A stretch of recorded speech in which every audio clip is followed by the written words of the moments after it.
Chapter number 12, मैं कर सकता हूँ। क्लास 4, उड़ते पंख। तो ये कहानी है मैं कर सकता हूँ। पहले हम इसको समराइज़ करेंगे। बच्चों से खेलों के बारे में बातचीत कीजिए। ओलंपिक और कॉमनवेल्थ गेम के बारे में चर्चा कीजिए। बताइए कि किसी भी चुनौती को जीतने के लिए दृढ़ निश्चय, अभ्यास और लगन की आवश्यकता होती है।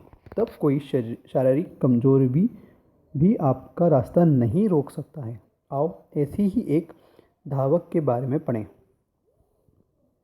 सन 1936 का ओलंपिक खेल समारोह खेल जगत में एक अभूतपूर्व तथा विलक्षण घटना घटी। लकड़ी से सूखे पैरों वाले एक अपंग व्यक्ति ने जब श्रेष्ठ धावक का खिताब जीतकर दूसरा स्थान प्राप्त कर रजत पदक जीता तो सारी दुनिया की आंखें फटी की फटी रह गई। उस व्यक्ति से सिद्ध कर दिया है उस व्यक्ति ने सिद्ध कर दिखाया था कि दृढ़ इच्छा शक्ति और आत्मबल से कुछ भी संभव हो सकता है। तो एक ऐसा व्यक्ति था, जब 1936 के ओलंपिक खेलों की बात हो रही है यहाँ पे, उस समय एक ऐसा व्यक्ति था जो अपंग व्यक्ति। तो उसने क्या करा था, उस ओलंपिक में हिस्सा में भाग लिया और अपना दूसरा स्थान पाकर रजत पदक जीता और लोग उसको देखते ही रह गए। तो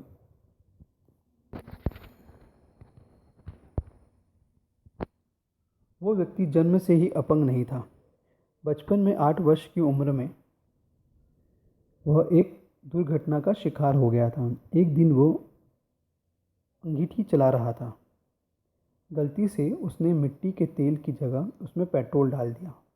ठीक है ना। तो वो अंगीठी जलाते हुए अब जला रहा था, तो उसमें किसको क्या डाला उसने अंगीठी में, मतलब जो लकड़ी जलाते हैं ना उसकी बात हो रही है। घासलेट की जगह क्या डाल दिया, पेट्रोल डाल दिया। तेल की जगह क्या डाला, पेट्रोल डाल दिया उसमें। तो आग की भयानक लपटों से उसके दोनों पैर झुलस कर सूखी लकड़ी की तरह हो गए। साथ ही वह अपना एक हाथ भी खो बैठा। उसने अपने एक हाथ भी क्या किया था, खो बैठा था। उसे तुरंत अस्पताल ले जाया गया। लंबी दौड़ धूप और इलाज के बाद आखिरकार डॉक्टरों ने निराश होकर यह कह दिया कि यह बच्चा अब कभी चल नहीं सकेगा। तो ये बात थी उस लड़के की जिसने अपने बचपन में जब 8 साल का था तो अंगीठी जला रहा था और तेल की जगह क्या डाल दिया उसने, पेट्रोल डाल दिया। पेट्रोल डालने की वजह से आग पकड़ ली और उसके दोनों पाँव जल गए और हाथ भी एक जल गया था। और डॉक्टरों ने भी जवाब दे दिया था कि अब ये कभी नहीं चल पाएगा। माँ बाप की आंखों के आगे अंधेरा छा गया, किंतु बच्चे ने मन में आशा की लौ जलाए रखी। क्योंकि माँ बाप की आंखों में बहुत ज़्यादा अंधेरा छा गया, इसका मतलब ये है कि उनको ये जो कंडीशन, ये जो दुर्घटना घटी अपने बच्चे के बारे में, बच्चे को, तो उससे बहुत ज़्यादा निराश हो गए थे।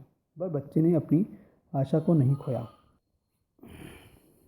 उसने अपने आप को मोटिवेट किया। वह एक अपाहिज का जीवन जीना नहीं चाहता था। उसने हिम्मत नहीं हारी। उसने पहले ही सोच लिया था कि मैं एक ऐसा अपाहिज का जीवन नहीं जी सकता। उसने हिम्मत नहीं हारी और कष्ट और पीड़ा झेलते हुए भी उसने अभ्यास जारी रखा। ठीक है ना। और कष्ट और पीड़ा उसको मिलती थी क्योंकि हाथ पाँव उसको जो भी जल गए थे, झुलस गए थे, उसकी वजह से बहुत ज़्यादा पीड़ा हो रही थी। उसके बावजूद भी उसने अपने आप को मोटिवेशन देता रहा और भागता रहा, दौड़ता रहा। उसका आत्मविश्वास रंग लाया और धीरे धीरे उसने खड़े होना और चलना और फिर दौड़ना शुरू कर दिया। ये सब तीनों चीज़ हुई। फिर खड़ा हुआ, फिर चला, फिर दौड़ा। सन 1933 में अमेरिका में के सर्वश्रेष्ठ धावक के रूप में उसने जेम्स ई स्लीवन अवार्ड जीतकर स्वर्ण पदक प्राप्त किया और असंभव को संभव कर दिखाया। कब 1933 में अमेरिका के जो सर्वश्रेष्ठ धावक के रूप में उसने जेम्स ई स्लीवन अवार्ड जीता, मतलब उस वक्त में एक प्रतियोगिता होगी दौड़ने की, उसमें उसने स्वर्ण पदक जीता और असंभव को संभव दिखाया। उसकी सफलता से ईर्ष्या करने वालों की कमी न थी। एक दिन उसके पड़ोसी शिक्षक ने उसे भोंदू कहा था। उसका मजाक बनाते हुए कहा था कि खेलों में जितना अलग बात है, पढ़ लिख कर नाम कमाना दूसरी। युवक को यह बात चुभ गई और उसने इसे चुनौती के रूप में स्वीकार किया। मतलब उस युवक जो वहाँ रहता था उसके आस पड़ोस में एक शिक्षक भी था, जो कि क्या था, टीचर था। और उसने उसको बोला कि खेल कूद से कोई मतलब नहीं, इससे जितना अच्छा पढ़ाई करोगे उतना तुम ज़्यादा योग्य बनोगे, ऐसा। तो ऊंची शिक्षा प्राप्त करने के लिए उसने पढ़ना आरंभ किया। मार्ग की कठिनाइयों का सामना करते हुए अपनी दृढ़ इच्छा शक्ति के बल पर वो आगे बढ़ता ही गया। और सन 1938 में उसने न्यूयॉर्क विश्वविद्यालय से पीएचडी की उपाधि प्राप्त कर बोलने वालों का मुंह पर ताला लगा दिया। समझे? तो वो बहुत पढ़ा, और बहुत पढ़ने के बाद 1938 में न्यूयॉर्क के जो विश्वविद्यालय है उससे पीएचडी भी कर ली उसने। और उसने एक बहुत उच्च शिक्षा को प्राप्त कर ली, उच्च शिक्षा उसको मिल गई। इतने में ही उसे संतोषी नहीं हुआ। वो अपने देश और विकलांगों के लिए कुछ करना चाहता था। वो इस विषय में कुछ करने का सोच ही रहा था कि द्वितीय विश्व युद्ध आरंभ हो गया। कौन सा विश्व युद्ध? सेकेंड विश्व युद्ध। वो नौसेना में भर्ती हो गया। 7 वर्ष तक सेना में रहकर उसने राष्ट्र की सेवा की। ठीक है। तो उसी ड्यूरेशन पे क्या होता था, सेकेंड विश्व युद्ध स्टार्ट हो गया था। तो उसने क्या करा, ज्वाइन कर ली, नेवी ज्वाइन कर ली, नौसेना को ज्वाइन कर लिया, और 7 वर्ष तक उसके साथ उसमें काम किया। युद्ध समाप्त होने पर उसने 800 एकड़ की एक फॉर्म खरीदा और जी जान से खेती में जुट गया।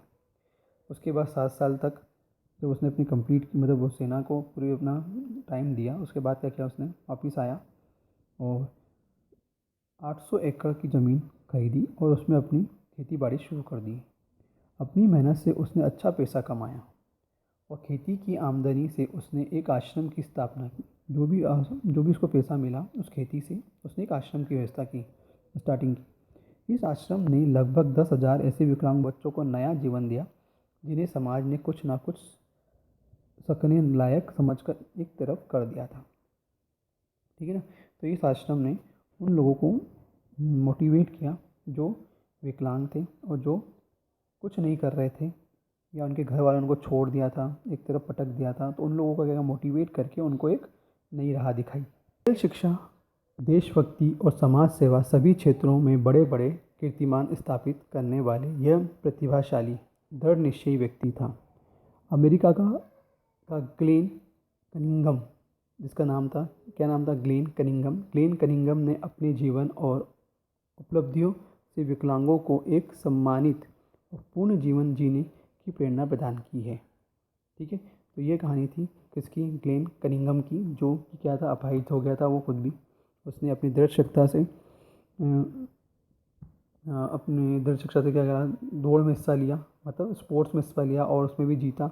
उसके बाद उसने पढ़ाई भी की, पीएचडी भी की, फिर नेवी में भी रहा 7 साल। उसके बाद फिर वापस गांव आया, गांव में उसने ज़मीन खरीदी, ज़मीन से जो भी पैसे मिले उससे उसने आश्रम बनाया, और आश्रम से उस आश्रम के थ्रू उसने 10,000 विकलांगों को एक नया जीवन दिया। तो ये कहानी थी किसकी, ग्लेन कनिंघम की। अब हम बात करते हैं शब्दार्थ और मुहावरे की। अभूतपूर्व, जैसा पहले कभी ना हुआ हो। विलक्षण मतलब अद्भुत, अनोखा। आंखें फटी रह जाना, आश्चर्यचकित रह जाना। दौड़ धूप करना मतलब भरपूर कोशिश करना। अपंग मतलब अंगहीन। सर्वश्रेष्ठ मतलब सबसे उत्तम। धावक मतलब दौड़ने वाला। हर हर कारा या आत्मविश्वास मतलब अपने पर विश्वास करना। ईर्ष्या मतलब जलन का भाव। भोंदू मतलब मूर्ख। रंग लाना मतलब प्रभाव दिखलाना। दृढ़ मतलब मजबूत। विकलांग मतलब जिसका कोई अंग कम या अधिक या टूटा फूटा हो। कीर्तिमान मतलब यश स्थापित करने का कार्य। उपलब्धियाँ मतलब प्राप्तियाँ। आँखों के आगे अंधेरा छाना, कुछ सुनाई ना देना, मुंह पर ताला लगाना, बोलती बंद कर देना। तो ये थे शब्दार्थ और मुहावरे चैप्टर नंबर 12 में कर सकता हूँ, जो किसकी कहानी थी, ग्लेन कनिंघम की। धन्यवाद।